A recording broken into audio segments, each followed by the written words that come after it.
भारतीय संस्कृति सबसे प्राचीन है। सनातन धर्म विश्व का सबसे प्राचीन धर्म है। हमारे पुराणों में 4 युगों का वर्णन मिलता है। सतयुग, त्रेतायुग, द्वापर युग और कलयुग। कलयुग को एक श्राप कहा जाता है। क्या आपको पता है कि इस पृथ्वी पर कलयुग कैसे आया और कैसे हुई थी पृथ्वी पर कलयुग की शुरुआत? चलिए आज आपको हम बताते हैं।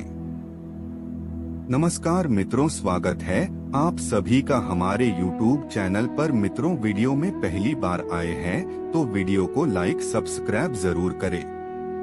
मित्रों, हमारे शास्त्रों में सृष्टि के आरंभ से प्रलय काल तक की अवधि को 4 युगों में बांटा गया है। वर्तमान में हम जिस युग में जी रहे हैं उसे कलयुग कहा गया है। इससे पहले 3 युग बीत चुके हैं, सतयुग, त्रेता और द्वापर। भगवान श्री राम का जन्म त्रेतायुग में हुआ था और द्वापर में भगवान श्री कृष्ण का। कलयुग के अंत में भगवान कल की अवतार लेंगे और संसार में फैले पापों और अन्याय के साम्राज्य का अंत करके पुनः धर्म की स्थापना करेंगे। रामायण में रामराज देख सभी का दिल करता है कि काश वर्तमान स्थिति भी रामराज जैसी हो जाए। क्या हम सब ने कभी इस बात पर ध्यान दिया है कि ऐसे क्या कारण रहे होंगे जिसके चलते कलयुग को धरती पर आना पड़ा? महान गणितज्ञ आर्यभट्ट ने अपने पुस्तक आर्यभट्टियम में इस बात का उल्लेख किया है कि जब वह 23 वर्ष के थे तब कलयुग का 3600 वर्ष चल रहा था। आंकड़ों के अनुसार आर्यभट्ट का जन्म 476 ईसा पूर्व में हुआ था। गणना की जाए तो कलयुग का आरंभ 3102 ईसा पूर्व हो चुका था। विश्व में मात्र सनातन धर्म ही ऐसा धर्म है जो दुनिया को ऐसी सीख देता है कि उसकी कल्पना भी नहीं की जा सकती। सबसे पूज्य धर्म सनातन धर्म है। जब धर्मराज युधिष्ठिर अपना पूरा राज्य पाठ परीक्षित को सौंपकर अन्य पांडवों और द्रौपदी सहित महाप्रयाण हेतु हिमालय की ओर निकल गए थे, उन दिनों स्वयं धर्म बैल का रूप लेकर गाय के रूप में बैठी पृथ्वी देवी से सरस्वती नदी के किनारे मिले। गाय के रूप में पृथ्वी के नयन आंसुओं से भरे हुए थे। उनकी आंखों से लगातार अश्रु बह रहे थे। पृथ्वी को दुखी देख धर्म रूपी बैल ने उनसे उनकी परेशानी का कारण पूछा। धर्म ने कहा, देवी कहीं तुम यह देखकर तो नहीं घबरा गई कि मेरा बस एक ही पैर है, या फिर तुम इस बात से दुखी हो अब तुम्हारे ऊपर बुरी ताकतों का शासन होगा? जैसे जैसे दिन निकलते जा रहे हैं पृथ्वी पर पापियों की संख्या भी बढ़ती जा रही है। धर्म के सवाल का जवाब देते हुए पृथ्वी देवी बोली, हे धर्म, तुम तो सब कुछ जानते हो, ऐसे में मुझसे मेरे दुखों का कारण पूछने से क्या लाभ?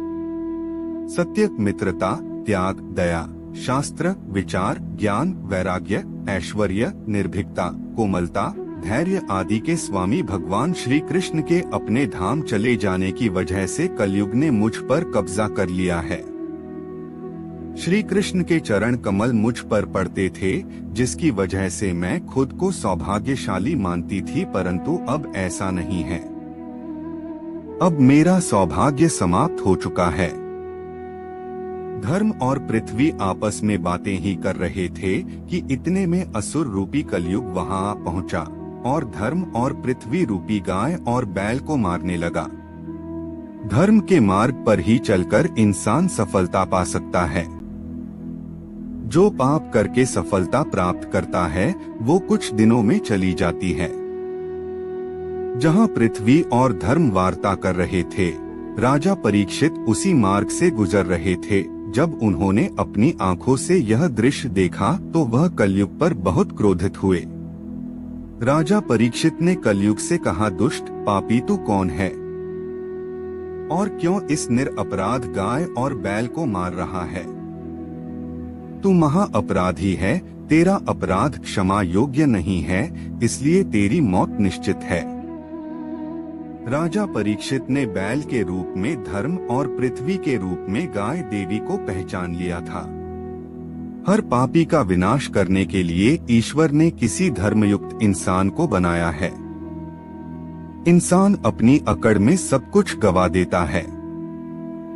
जब राजा परीक्षित ने उन्हें पहचाना तो उन्होंने कहा कि हे धर्म, सतयुग में आपके तप, पवित्रता, दया और सत्य यह 4 चरण थे।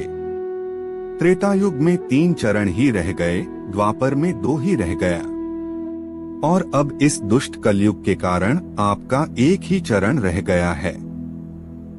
पृथ्वी देवी इस बात से दुखी है। इतना कहते हुए राजा परीक्षित ने अपनी तलवार निकाली और कलयुग को मारने के लिए आगे बढ़े। राजा परीक्षित का क्रोध देखकर कलयुग थरथर कांपने लगा। कलयुग अपनी राजश्री वेशभूषा को उतार कर राजा परीक्षित के चरणों में गिर गया और क्षमा याचना करने लगा। मानो तो गंगा है, न मानो तो बहता पानी। बहुत से लोग कलयुग को मजाक के रूप में मानते हैं। जब कलयुग राजा परीक्षित के पैरों में गिरा तो उन्होंने भी अपने शरण में आए कलयुग को मारना उचित नहीं समझा और उससे कहा कि कलयुग तुम मेरे शरण में आ गया है, इसलिए मैं तुझे जीवन दान दे रहा हूँ। किंतु अधर्म, पाप, झूठ, चोरी, कपट, दरिद्रता आदि अनेक द्रव्यों का मूल कारण केवल तू ही है। तुम मेरे राज्य से अभी निकल जा और फिर कभी लौटकर नहीं आना। कलयुग ने राजा परीक्षित की बात सुनकर कहा कि पूरी पृथ्वी पर आपका निवास है। पृथ्वी पर ऐसा कोई स्थान नहीं है जहां आपका राज नहीं हो। ऐसे में मुझे रहने के लिए आप स्थान प्रदान कीजिए। सनातन धर्म में यह रीत सदियों से चली आ रही है कि यदि कोई आपके चरणों में गिर के माफी मांगे तो आप सामने वाले को माफ कर दे। कलयुग के यह कहने पर राजा परीक्षित ने काफी सोच विचार कर कहा, असत्य, मद, काम और क्रोध का निवास जहाँ भी होता है, इन 4 स्थानों तुम पर रह सकते हो। परंतु इस पर कलयुग बोला, हे राजन, यह 4 स्थान मेरे रहने के लिए अपर्याप्त है। मुझे अन्य जगह भी प्रदान कीजिए। इस बात पर राजा परीक्षित ने कलयुग को रहने के लिए स्वर्ण के रूप में 5वां स्थान प्रदान किया। कलयुग इन स्थानों के मिल जाने पर प्रत्यक्ष रूप में तो वहां से चला गया, किंतु कुछ दूर जाने के बाद अदृश्य रूप में वापस आकर राजा परीक्षित के स्वर्ण मुकुट में निवास करने लगा। और फिर इसी तरह से कलयुग का आगमन धरती पर आगमन हुआ। भाई भाई का दुश्मन, जमीन जायदाद के लिए खून खराबा, यह कलयुग का असली चेहरा है। मार्कंडेय पुराण में वर्णन मिलता है कि कलयुग के शासक मनमाने ढंग से जनता पर राज करेंगे, मनचाहे ढंग से उनसे लगान वसूल करेंगे। शासक अपने राज्य में धर्म की जगह डर और भय का प्रचार करेंगे। बड़ी संख्या में पलायन शुरू हो जाएगा। लोग सस्ते चीजों की तलाश में अपने घरों को छोड़कर जाने के लिए मजबूर हो जाएंगे। धर्म को नजरअंदाज किया जाएगा और लालच, झूठ और कपट सबके दिमाग के ऊपर हावी रहेगा। लोग बिना किसी पश्चाताप के हत्यारा बनकर लोगों की हत्या भी करेंगे। इंसान अपनी सोच से सब कुछ प्राप्त कर सकता है, लेकिन कलयुग में इंसान की जो सोच है वे बस लालच और वासना से पूर्ण है। संभोग ही जिंदगी की सबसे बड़ी जरूरत है। कलयुग में इस समय लोग बहुत जल्दी कसम खाएंगे और उसे तोड़ भी देंगे। लोग मदिरा और अन्य नशीली चीजों के चपेट में आ जाएंगे। गुरुओं का सम्मान करने की परंपरा भी समाप्त हो जाएगी। ब्राह्मण ज्ञानी नहीं रहेंगे, क्षत्रियों का साहस खत्म हो जाएगा और वैश्य अपने व्यापार में ईमानदार नहीं रह पाएंगे। यह सभी बातें हमारी रोजमर्रा की जिंदगी की आम सी लगती हैं।